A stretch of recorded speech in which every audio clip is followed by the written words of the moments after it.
नमस्कार। प्रवास Akshay news network और आप सभी का स्वागत है। मालदीव के राष्ट्रपति मोहम्मद मुइज़ू चीन की यात्रा से लौटने के बाद से भारत के खिलाफ आक्रामक तेवर अपनाए हुए हैं और एक के बाद एक ऐसी घोषणाएं कर रहे हैं जो दर्शा रही हैं कि उनके मन के अंदर भारत के प्रति कितनी कटुता भरी हुई है। मोहम्मद मुइज़ू यह तो चाहते हैं कि उनके देश के लोग देशभक्त बने, लेकिन खुद वह चीन को अपना रिमोट कंट्रोल सौंपाए हैं।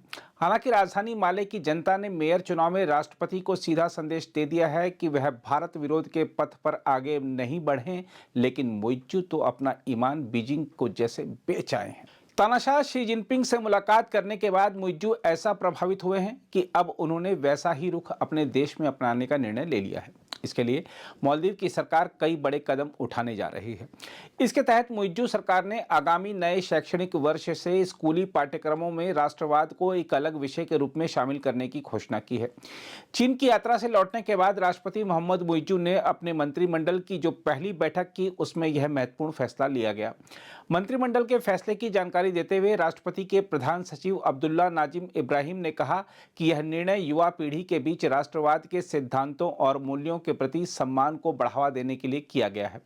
नाजिम ने कहा कि हमारा लक्ष्य एक ऐसी पीढ़ी तैयार करना है जो राष्ट्रवाद से परिचित हो और देश के प्रति प्रेम रखे। उन्होंने कहा कि मालदीव राष्ट्रवाद को पुनर्जीवित करना चाहता है। यही कारण है कि सामाजिक परिषद ने राष्ट्रीय पाठ्यक्रम में राष्ट्रवाद को एक अलग विषय के रूप में पढ़ाने का फैसला किया है।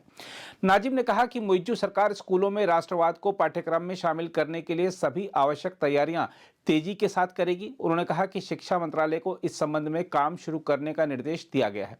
हम आपको बता दें कि राष्ट्रवाद को एक अलग विषय के रूप में पढ़ाना राष्ट्रपति डॉक्टर मोहम्मद मुइज़ू द्वारा चुनाव के दौरान किए गए प्रमुख वादों में से एक है।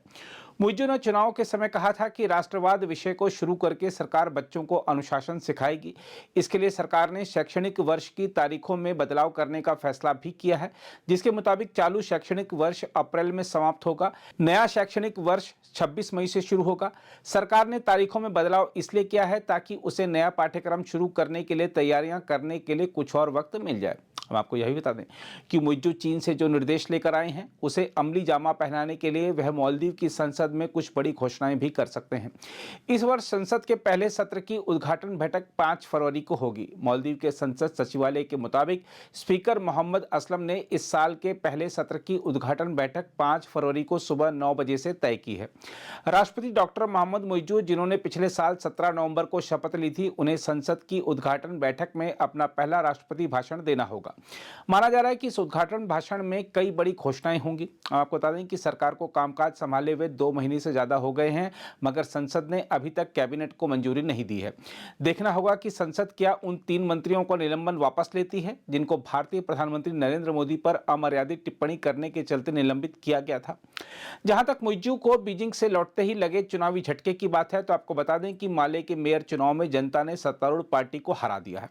हम आपको यह बता दें कि मुइज़ू भी राष्ट्रपति बनने से पहले माले के मेयर थे। उन्होंने मेयर पद से इस्तीफा देकर ही राष्ट्रपति चुनाव लड़ा था। इस बार मेयर चुनाव में जनता ने भारत समर्थक विपक्षी मालदीवियन डेमोक्रेटिक पार्टी यानी एमडीपी को शानदार जीत देकर राष्ट्रपति के भारत विरोधी अभियान की सारी हवा निकाल दी है। एमडीपी उम्मीदवार एडम अजीम को माले के नए मेयर के रूप में चुना गया है। मालदीव मीडिया ने एडम अजीम की जीत को मुइज़ू के लिए राजनीतिक भूकंप के समान बताया है। उल्लेखनीय है कि एमडीपी का नेतृत्व भारत समर्थक पूर्व राष्ट्रपति मोहम्मद सोलिह कर रहे हैं, जो राष्ट्रपति चुनाव में चीन समर्थक नेता मुइज़ू से हार गए थे।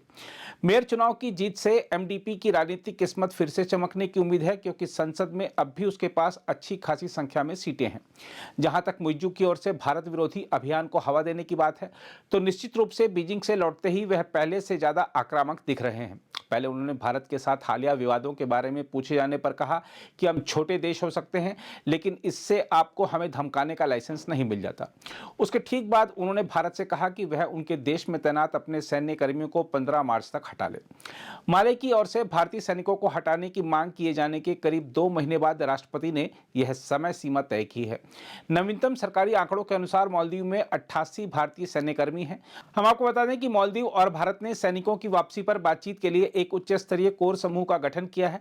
विदेश मंत्रालय ने नई दिल्ली में बयान जारी करके कहा कि इस कोर समूह ने रविवार सुबह माले स्थित विदेश मंत्रालय के मुख्यालय में अपनी पहली बैठक की। हम आपको यह भी याद दिला दें कि पिछले साल 17 नवंबर को मालदीव के राष्ट्रपति के रूप में शपथ लेने के तुरंत बाद मुइज्जू ने औपचारिक रूप से भारत से भारतीय सैन्य कर्मियों को मालदीव से वापस बुलाने का अनुरोध किया था।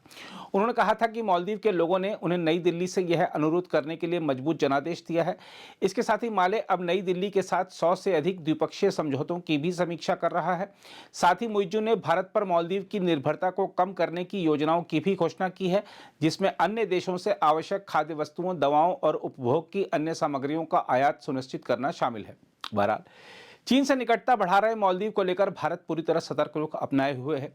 भारत के पड़ोसियों को बहलाने फुसलाने की कोशिश चीन पूर्व में भी करता रहा है और भारत सरकार ने हमेशा कूटनीति के जरिए चीन की सारी चालों की हवा निकाल दी है। देखना होगा कि मुइज्जू मामले से कैसे भारत निपटता है। अगर आप भी लेना चाहते हैं देश दुनिया की तमाम जानकारी तो आज ही सब्सक्राइब करें हमारे चैनल को। साथ ही नीचे दिए बेल आइकन को जरूर दबाएं ताकि हर अपडेट आप तक पहुंच सके।